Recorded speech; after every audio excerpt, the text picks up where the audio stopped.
პროფესიის პოპულარიზაციის მიზნით საქართველოში წელს პირველად კონკურსი მასწავლებლის ეროვნული ჯილდო ტარდება. ფინალისტი 5 ოქტომბერს უნდა დასახელდეს, ამჯერად ფინალისტვის 5 კანდიდატი ემზადება. მათგან საუკეთესო 10,000 ლარს მიიღებს და მასწავლებლის გლობალური ჯილდოს მისაღებად იბრძოლებს, რომლის პრემია არც მეტი არც ნაკლები $1 მილიონი.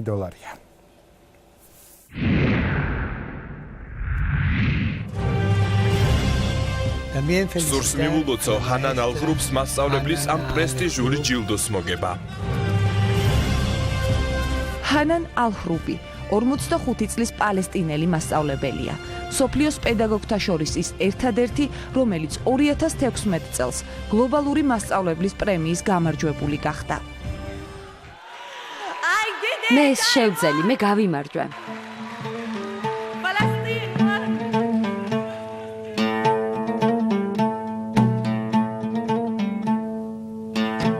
შვილის დედა, რომელიც პალესტინის ლტოლვილთა ბანაკში გაიზარდა, წლებია ძალადობის შედეგად დაზარალებული ბავშვებისთვის მუშაობს.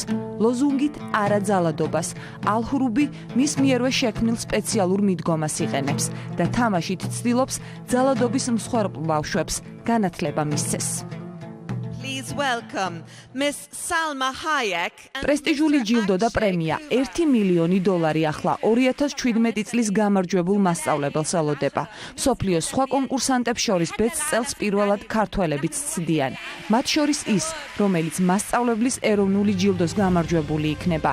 ერთადერთი ფინალისტი 5 კანდიდატს შორის უნდა შეირჩეს.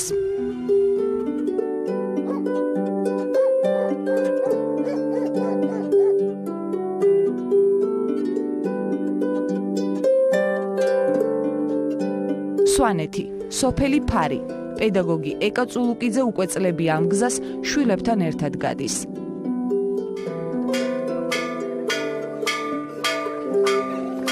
ზარის დარეკვისთანავე საკლასო ოთახებში სკოლის 32-ვე მოსწავლე ნაწილდება.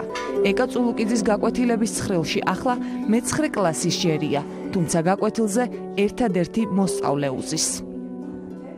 ვარჩევ ისეთ მეთოდებს, რომ მთელი საგაკვეთილო პროცესი მისთვის იყოს საინტერესო. ხარჯები ბოლომდე, იმიტომ რომ როდესაც კლასში შემოვდივარ, უკვე ძალიან დიდ პასუხისმგებლობას ვგრძნობ. გაკვეთილების შემდეგ არაფორმალური განათლების დრო დგება. სკოლიდან წამოსულები მზის ჩასვლამდე მიტოვებული სახლის გამწვანებულ ეზოში იკრიბებიან და ხელსაქმეს ეუფლებიან. ესეც ეკა მასწავლებლის ერთ-ერთი პროექტია. სოციალური საწარმო ქალებისთვის. მინდა რომ დავანახო ამ ბავშვებს, რომ სოფლად ცხოვრება არ ნიშნავს უპერსპექტივობას, იმიტომ რომ სოფელში თუ კი იპოვი შენს ადგილს და შენც გააკეთებ რაიმე სოფლისთვის, ეს უკვე ერთი აგური არის სოფლის საერთო წინსვლაში შეტანილი და მინდა სწორედ ეს ვასწავლო ჩემს მოსწავლეებს. ეკა წულუკიძესთან ერთად კონკურსშია ჩართული გორის რაიონის სოფელ ხიდისთავის ბიოლოგიის მასწავლებელი. თეა ნონიკაშვილი ამბობს, რომ სურს საკუთარი პროფესია ბავშვებსაც შეაყვაროს. ამისთვის სწავლების განსხვავებულ და პრაქტიკულ მეთოდებს იყენებს. მიკროსკოპთან მუშაობა მოსწონთ განსაკუთრებით მოსწავლეებს, თავად ხდებიან აღმომჩენები და მკვლევარები, რესურსებს ქმნიან ამით, დროებით პრეპარატებს ამზადებენ. გაკვეთილების შემდეგ ბიოლოგია სკოლის ეზოში გრძელდება. ხშირად გერის წმინდა გიორგის ნიშთან იკრიბებიან და დაბინძურებულ ტერიტორიას ასუფთავებენ. შემდეგ ბაღის ფრინველთა საათიც დგება. დურბინდებით ხელში ჰორიზონტს აკვირდებიან. თითოეულ მოსწავლესთვის მნიშვნელოვანია ეს ზოგადსაკაცობრიო ღირებულებები ვასწავლოთ და არა მხოლოდ სკოლაში კონკრეტული საგნის სწავლებით შემოვიფარგლოთ. ხან მოვიწყდება კიდევაც ხომ რომ ჩემი ლაბორატორიის გარეთ და ჩემი მოსწავლების იქით კიდე სამყარო არსებობს. ნათია ფურცელაძე თბილისის ერთ-ერთი კერძო სკოლის მასწავლებელია. მოსწავლეებს ქართულ ენასა და ლიტერატურას ასწავლის. პარალელურად სკოლაში ლიტერატურულ კლუბს ხელმძღვანელობს. გახლავთ, ვიფიქროთ, დავფიქრდეთ. აუცილებლად ვითვალისწინებ ბავშვების სურვილებს. როგორია მათი ოცნების გაკვეთილი, რა უნდათ ქართული ენისა და ლიტერატურის გაკვეთილზე.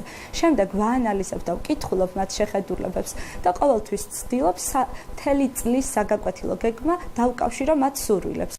ბავშვების სურვილი კი ხშირად თამაშია. წამზომს ვრთავ 1, 2 და 3 წავიდა. ამიტომ ნათიას იდეით წინა წლის პროგრამაც თამაშით გაიხსენეს. ლექსების სტროფება დააწყვეს და გრამატიკის რთული წესებიც იოლად დაიმახსოვრეს. სკოლა აძლევს მათ ისეთ განათლებას, რომ დამატებით აღარ საჭიროებენ რეპეტიტორთა ინსტიტუტით სარგებლობას და ესე იგი მე ვახერხებ მათ ვასწავლო ისე, რომ აღჭურვა უნარებით, ცოდნით, რომ მზად იყვნენ თუნდაც ეროვნული გამოცდების ჩასაბარებლად, გამოსაშვები გამოცდების ჩასაბარებლად და რაც ყველაზე მთავარია, ჰქონდეთ ისეთი უნარები, რომ ცხოვრებისთვის იყვნენ მზად. გამარჯობა!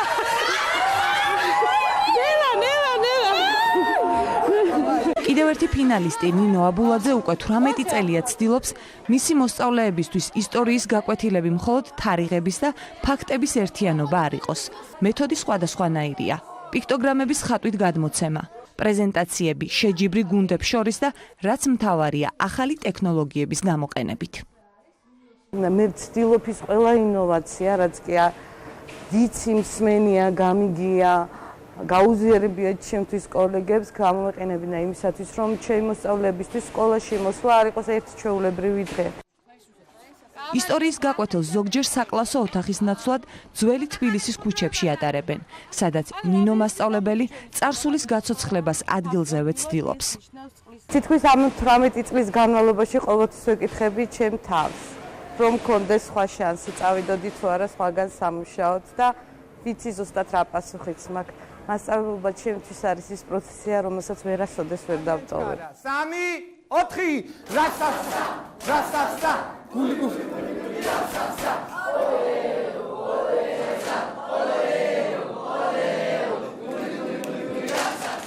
ჩემი გაკვეთილები ძალიან აქტიურია, ხშირად მიწევს დირექციის გაფრთხილება. რომ ეხლა გაკვეთილი მაქვს, სადაც ძალიან დიდი ხმაური იქნება და ძალიან გთხოვთ, რომ გაითვალისწინოთ ქუხს კაბინეტი და მე უარესად ქუხავ. გურიის სოფელ ჩიბეთის სამოქალაქო განათლების მასწავლებელი. ლადო აფხაზავა გაკვეთილზე დემოკრატიის ასახსნელად კომბოსტოს იყენებს. ამ სიმულაციურ თამაშში გურულმა ბავშვებმა დემოკრატიის მთავარი პრინციპები უნდა გამოყონ. პროცესი ხმაურიანია. ყველა ბავშვს უნდა უხაროდეს გაკვეთილში ჩართვა, ყველას ბავშვი უნდა იცინოდეს, უნდა იყოს მხიარულად და ამავე დროს ძალიან ბევრ ინფორმაციას უნდა იღებდეს. ჩიბათის სკოლის კრეატიული და ენერგიული მასწავლებელი სკოლის მიღმაც ბავშვთა უფლებების დაცვაში აქტიურად არის ჩართული. მცირე საოჯახო ტიპის ბავშვთა სახლის მენეჯერია და დამხმარეებთან ერთად 8 ბიჭს ზრდის. მიყვარს მასწავლებლები, მოსწავლეები და გარემო, სადაც მე მუშაობ. მე მაქვს 9 სიცოცხლე, ეს 9 სიცოცხლე არის ჩემი 8 ბავშვი და სკოლა. 2017 წლის გლობალური მასწავლებლის პრიზისა და წოდებისთვის ქართველი პედაგოგიც იბრძოლებს. სწორედ ის, რომელიც 5 ფინალისტს შორის გამარჯვებულად 5 ოქტომბერს დასახელდება.